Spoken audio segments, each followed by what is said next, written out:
Well, as Brian just said, the North Coast is expecting severe weather this week. The Humboldt County Office of Emergency Services is offering materials such as sandbags and preparing for the strong wind and heavy rain.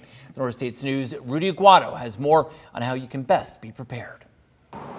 The season's first atmospheric river to slam the West Coast is here, which could potentially cause power outages, down trees, and flooding.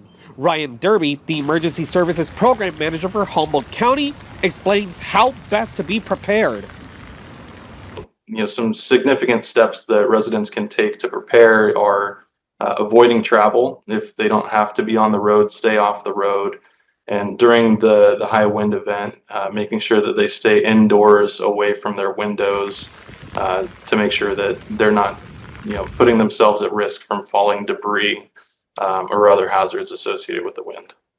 This storm is expected to be significant, bringing torrential rain that will saturate soils and strong winds. Residents and businesses are advised to prepare for potential power outages, as well as wind and water damage. Bryce Weyer from Hensel Materials says sandbags can help divert water if your property or business has a history of flooding. The sandbags are going to keep the water out of areas that you want to keep it out of. A lot of people have drainage that goes into their house or into their garage or whatever, things get wet. So the sandbags, you can pile them up and direct the water away from the things you want to direct it away from.